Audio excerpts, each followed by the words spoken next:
Hello friends, आज हम करने वाले हैं रियल एनालिसिस का थ्योरी पार्ट। ठीक है, तो रियल एनालिसिस में सबसे पहले क्या आती है? Set theory.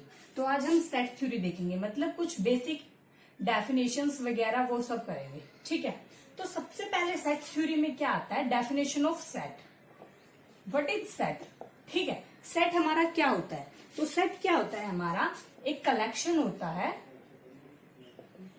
एक collection of well defined objects is called set। ठीक है, तो हमारा सेट होता है वो एक कलेक्शन होता है वेल डिफाइंड डिस्टिंक्ट ऑब्जेक्ट्स का। यहां पे हमारे तीन वर्ड्स होते हैं, well defined, collection, collection of well defined distinct objects. यहां पर डिस्टिंक्ट है, एक डिस्टिंक्ट। ठीक है, तो कलेक्शन मतलब एक समूह, मतलब सभी सेट का इकट्ठा होना। जैसे AEIOU, ये एक समूह हो गया। जैसे वावल का सेट है ये, ठीक है, तो ये एक वावल का सेट, मतलब ये सारे वावल्स का समूह। ठीक है, समूह से आप समझ सकते हो। ठीक है, तो कलेक्शन तो हमारा हो। डिस्टिंक्ट मतलब भिन्न भिन्न, अलग अलग। ठीक है, मेन वर्ड है यहाँ पे वेल डिफाइंड। तो हम वेल डिफाइन से क्या समझते हैं? वेल डिफाइन का हमारा मतलब होता है कि there is no confusion, there is no confusion regarding the inclusion और एक्सक्लूजन ऑफ द ऑब्जेक्ट। इसका मतलब क्या है? हमारे पास मतलब कोई भी कंफ्यूजन नहीं होनी चाहिए कि कोई भी एलिमेंट है वो सेट के अंदर आएगा या नहीं आएगा। मतलब there is no confusion regarding the inclusion, मतलब आएगा या एक्सक्लूजन। ठीक है, कि वो सेट में एलिमेंट होगा भी या नहीं होगा, कोई कंफ्यूजन क्रिएट नहीं होनी चाहिए। वो होता है हमारा वेल डिफाइंड मतलब। जैसे फॉर एग्जाम्पल, ए मैंने लिया है collection of 5 best hockey players. ठीक है, और बी लिया है मैंने कलेक्शन ऑफ वावल्स।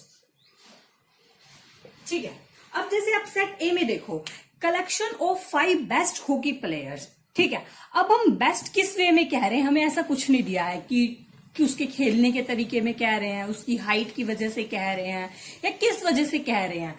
सिर्फ हमें ये दे दिए कि 5 बेस्ट हॉकी प्लेयर, तो हमें ये तो कोई पता नहीं लगा ना कि हम किस वे से चूज करें, कि वो किस वे में बेस्ट है। तो हमारे यहाँ पे कोई भी ऐसी कंफ्यूजन हो गई ना कि हम किस प्लेयर को अंदर सेट में ले, किसको नहीं ले। हमें कोई भी 5 लेने हैं, तो यहाँ पे कंफ्यूजन है कि हम कैसे ले। क्योंकि अगर हमारे पास कोई पर्टिकुलर वे दिया होता कि इस वे से हम चूज कर रहे हैं बेस्ट, तो कोई कंफ्यूजन नहीं होती। बट हमारे यहाँ पे कंफ्यूजन है कि हम कौन से 5 बेस्ट प्लेयर्स ले। तो हमारा यहाँ पे ए नो सेट होगा, ए इज नॉट सेट, क्योंकि यहाँ पे कंफ्यूजन क्रिएट हो रहा है। ये कोई भी वेल डिफाइंड सेट नहीं है, नॉट वेल डिफाइंड। ठीक है, आपको रियल एनालिसिस के आगे तक जाने के लिए पहले उसके बेसिक की एक एक वर्ड का मीनिंग समझ आना चाहिए। ठीक है, तो पहले आज ये क्लास सिर्फ थ्योरी पे है, ताकि आपको एक बेसिक अंडरस्टैंडिंग हो जाए। फिर हम थोड़ा थोड़ा करके लेवल को अप करेंगे। ठीक है, बट हमारा ए तो नहीं है सेट। डी में क्या दिया है? Collection of vowels. और हमें पता है वावल्स हमारे सिर्फ 5 होते हैं, ए ई आई ओ यू। अब हमें वावल्स को लेके तो कोई कंफ्यूजन नहीं है ना कि हमारा कौन सा वावल होगा, कौन सा नहीं होगा। सिर्फ सेट ऑफ वावल्स की बात की है, तो वावल्स हमारे 5 होते हैं, तो इसलिए ये हमारा बी सेट होगा, क्योंकि यहां पे कोई भी हमारी कंफ्यूजन नहीं है।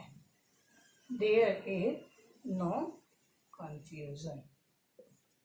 ठीक है, तो ये थी पूरी सेट की डेफिनेशन और उसका एग्जांपल। ठीक है, अब सेट के बाद आता है सबसेट। तो सेट के बाद आएगा सबसेट। सबसेट इसकी डेफिनेशन से ही पता लग रहा होगा, उसका सेट का कोई पार्ट। ठीक है, सबसेट की डेफिनेशन क्या होती है? If x belongs to a then x belongs to b है, then we say A is subset of B ठीक है, मतलब denoted by A contain set का ये सिंबल होता है, ये ऐसे। इस अगर सिर्फ ऐसा दिया है ये सी टाइप सा, तो वो होता है proper subset.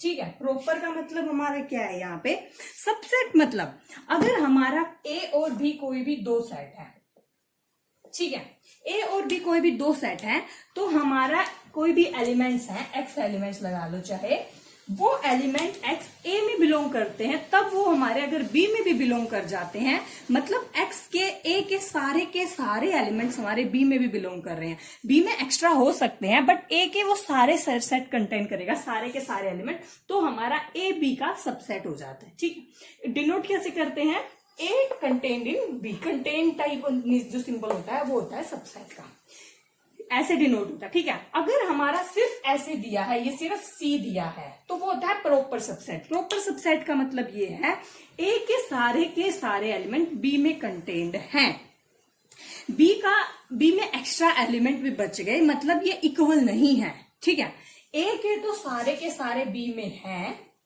A contained in B मतलब सारे एलिमेंट्स ए के, जैसे ए ई आई, ये है ए सेट, ये है बी सेट, तो हमारा ए है जो प्रॉपर कंटेन्ड है बी के। ठीक है, क्योंकि बी में ज्यादा एलिमेंट्स हैं, ए ई आई ये तो इसमें है, इससे एक्स्ट्रा भी एलिमेंट्स हैं बी में, तो प्रॉपर कंटेन मतलब ए के सारे एलिमेंट्स बी में बिलोंग कर रहे हैं और बी में उससे एक्स्ट्रा भी एलिमेंट है। अगर हमारा ए सेट में ओ यू आ जाता तो ए इक्वल टू बी आ जाता, तो हमारा इक्वल टू का सिंबल होता है नीचे, हम हमेशा इक्वल टू ऐसे लगाते हैं। ठीक है, ये थी सबसेट की डेफिनेशन। अब पावर सेट क्या होता है, फिर हमारा पावर सेट क्या होता है, पावर सेट होता है a collection of all the subsets of a set. ठीक है, और इसको डिनोट कैसे करते हैं, पी ए से, मतलब पावर सेट ऑफ ए। मतलब क्या होता है, एक कलेक्शन होता है सारे सबसेट, एक सेट के कितने सबसेट हो सकते हैं उसका पूरे का कलेक्शन होता है। ठीक है, नोट हमारा पावर सेट की हमारी कार्डिनलिटी, मतलब पावर सेट में कितने एलिमेंट होते हैं, वो होते हैं 2 रेज़ टू पावर n। इस पे क्वेश्चन बहुत बार आता है और ये हमारे बहुत काम की चीज है कि पावर सेट में कितने एलिमेंट होते हैं। जितने भी एलिमेंट ए सेट में है उसको 2 की पावर कर दो। For example A equal to 1 2 3, तो पावर सेट ऑफ ए में कितने हो जाएंगे 2 की पावर 3, मतलब 8 एलिमेंट। पावर सेट कैसे लिखते हैं वो तो आपने क्लासेस में, छोटी क्लासेस में सीखा होगा, 12th में 11th 12th में लिखना लग जाते हैं। जैसे क्या क्या होते हैं, 5 होता है, सिंगल होते हैं, फिर 2 2 का पेयर होता है और एक पूरा होता है सेट। कितने हो गए, 1 2 3 4 5 6 7 8। हम एक फॉर्मूले से क्या निकाले, 8। ठीक है, ये हो गया हमारा पावर सेट। कार्टेशियन प्रोडक्ट भी आपने पढ़ा होगा। कार्टेशियन प्रोडक्ट क्या होता है, मतलब 2 सेट का, जैसे ए क्रॉस बी। ठीक है, जैसे ए है ए बी, बी है सी डी, तो ए क्रॉस बी कैसे होगा, ए क्रॉस सी, ए क्रॉस डी, मतलब इस टाइप से। जैसे सिंगल एलिमेंट होते तो हमारा ए क्रॉस सी हो गया कार्टेशियन, मतलब एक एलिमेंट ए का और बी का दोनों को एक साथ लिख सके, वो होता है हमारा कार्टेशियन प्रोडक्ट। ठीक है, अब 1 1 ऑन टू फंक्शन तो आपको पता होगा। 1 1 फंक्शन कैसे होता है, अगर F X one equal to F X two है तो x1 इक्वल टू x। ये तो हो गया इसको चेक करने का तरीका। ठीक है, और 1 1 फंक्शन की डेफिनेशन क्या होती है, if every element of A has unique image in B, मतलब हमारे पास ए और बी कोई भी 2 सेट हैं, कोई भी फंक्शन है एफ ए से बी, तो ए का हर एलिमेंट की यूनिक इमेज होनी चाहिए बी में, लाइक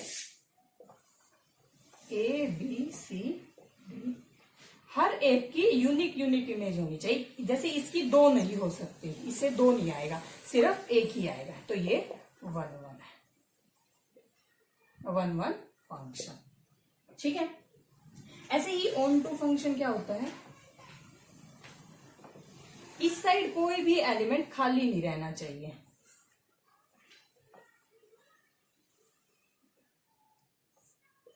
जैसे एफ की कोई भी प्री इमेज नहीं है। ठीक है, ऑन टू मतलब every element of B has pre image. Pre image का मतलब यही है, इनवर्स वाली इमेज जो होती है, इस साइड का कोई भी एलिमेंट खाली नहीं रहना चाहिए, हर एक एलिमेंट की यहाँ पे इमेज हो। ठीक है, जैसे ये ऑन टू नहीं है, बट अगर हमारा सी होता, जैसे यहाँ पे ये भी एक हटा दो, ये होता ना, ये 1 1 नहीं है क्योंकि इसमें हर एलिमेंट की सिंगल इमेज नहीं है, बी और सी की सेम इमेज होगी। ठीक है, बट ये ऑन टू फंक्शन है हमारा, क्योंकि हर एलिमेंट, यहाँ पे 2 ही एलिमेंट है, दोनों एलिमेंट्स की इमेज कर रही है। ठीक है, बाइजेक्शन क्या होता है, बाइजेक्शन मतलब 1 1 और ऑन टू दोनों। बाइजेक्शन 1 1 एंड ऑन टू, जो दोनों होते हैं। ठीक है, ऐसे ही आती है नेक्स्ट फिर इक्विवेलेंट सेट क्या होते हैं।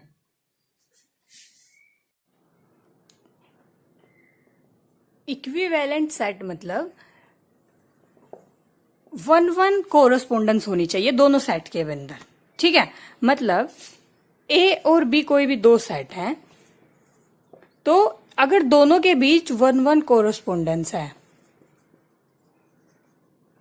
1 1 कोरस्पोंडेंस मतलब फंक्शन 1 1 भी है और ऑन टू भी एग्जिस्ट कर रही है। ठीक है, इसको डिटेल से हम नेक्स्ट वीडियो में करेंगे, जहां पर हम फाइनाइट इनफाइनाइट सेट वगैरह सब पढ़ने वाले हैं। ठीक है, तो फ्रेंड्स हम ऐसे एक और वीडियो आएगी बेसिक की, फिर हम थोड़ा लेवल हाई अप करेंगे, जैसे क्वेश्चंस आते हैं, ये बेसिक समझना पहले जरूरी है। तो आपको वीडियो अच्छी लगी तो लाइक करना, चैनल को सब्सक्राइब करना मत भूलना। Thank you.